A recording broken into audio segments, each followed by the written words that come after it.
또 하나 있는 게요. 지난주에 이재명 대표의 최측근 김용 전 부원장이 1심에서와의 마찬가지로 징역 5년, 항소심에서 징역 5년 받고 바로 법정 구속이 됐죠. 오늘 여당에서는 이런 목소리도 냈습니다. 지금 뭐 선거 앞두고 하실 말씀은 없으세요? 특별히 없습니다. 예. 돈 받지 않았다, 전혀 받지 그럼요, 않았다는 예. 사실은 그대로 입장 유지하시는 건가요? 그 지난 항소심 재판한 10개월 동안에 뭐 다 밝혔고 또 이미 또 사실은 1심에서도 밝혔습니다. 그래서 선고 받고 나와서 소상하게 말씀드릴게요. 네. 불법 대선 자금이 지금 지난 대선에까지 있었다는 게 정말로 국민의 한 사람으로서 부끄럽습니다. 이재명 후보가 대통령이 됐다면 어떻게 됐겠습니까? 김용의 그 사건 관련해서 제가 이재명 대표를 상대로 고발도 해놨습니다. 그 사건 지금 이제 2심이 확정됐기 때문에 이제 신속히 수사해야 돼요. 국민의힘 얘기는 김기웅 대변인. 김용 전 부원장이 받은 돈 이재명 대표 병선에 어떻게 쓰였는지 신속 수사해라. 이게 의견서를 낼 계획이라고 합니다. 네, 김용이라고 하면 이재명 대표가 공개적으로 측근 중에 측근이라고 얘기하지 않았습니까? 그렇다면 대장동에 그 남욱 씨가 그 7, 8억 되는 돈을 누굴 보고 줬겠습니까?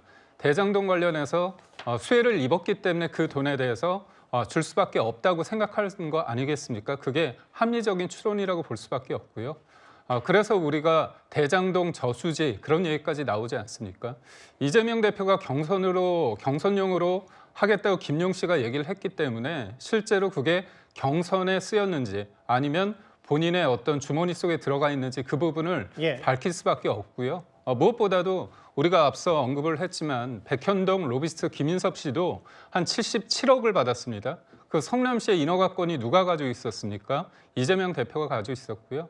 또 무엇보다도 이화영 씨 관련해서 대북송금 관련해서 800만 달러 이 부분도 이재명 경기도지사를 보고 준 거 아닙니까? 결국 돈의 어떤 최종 목적, 그 돈의 성격, 누구를 위해서 그다음에 그런 어떤 수혜가 누구한테 가느냐를 본다면 그 정점은 항상 이재명 대표에 이르를 수밖에 없다. 그런 관점에서 봤을 때 이재명 대표의 어떤 법적인 어떤 최종적인 어떤 책임지는 어떤 시점이 멀지 않았다. 그런 생각을 해봅니다. 근데 김진욱 대변인 이 부분이요. 그 경선 사용 여부 신속 수사한다. 검찰이 이게 만약에 조기 대선이 있다면 그 전에 수사를 마무리할 수는 뭐 현실적으로 어렵다고 하더라도 이렇게 최측근들이 다시 징역 5년 받고 구속되고 이런 부분 때문에 이재명 대표 정치적 부담은 없는 겁니까? 특히 김용 전 부원장에 한해서는요.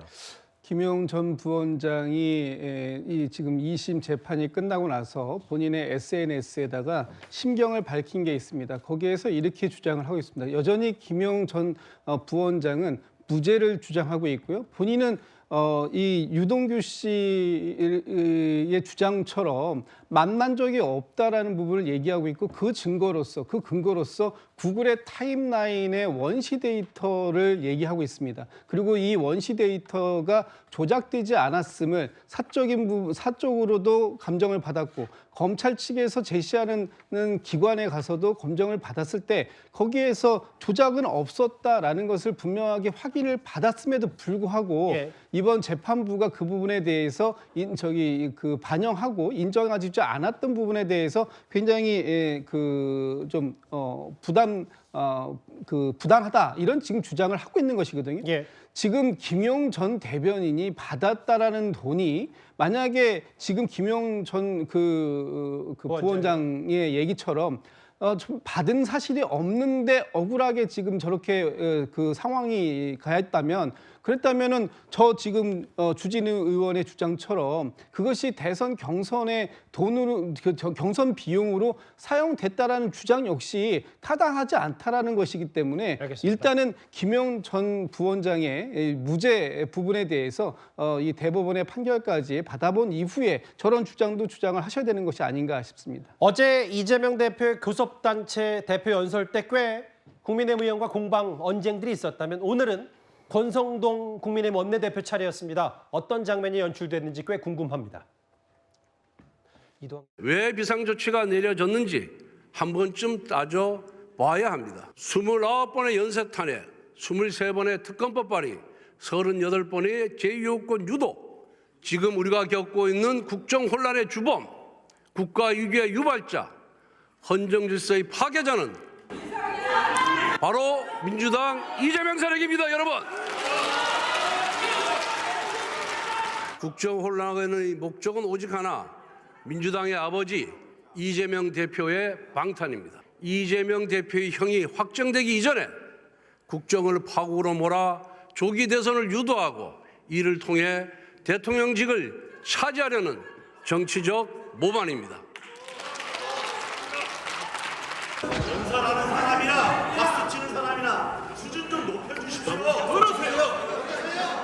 적당히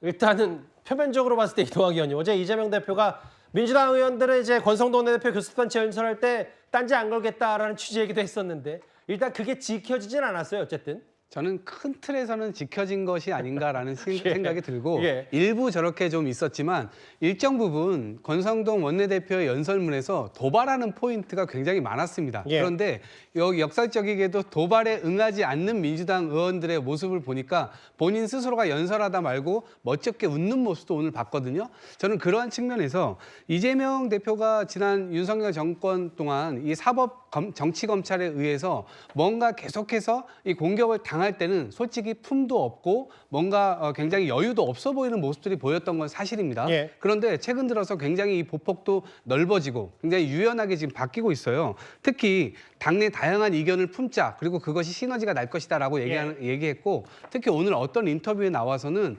이제 정치 보복은 절대 없을 것이다 알겠습니다. 라고 얘기를 하는 그런 측면에 있어서 예. 정말 이재명 대표의 이제 이 틈이나 여러 가지 이제 자세가 굉장히 이제 바뀌었다, 이런 것을 볼 수가 있었습니다. 권성동 원내대표 질문을 했는데 이재명 대표 유연성으로 받아주셨어요. 네. 알겠습니다. 예.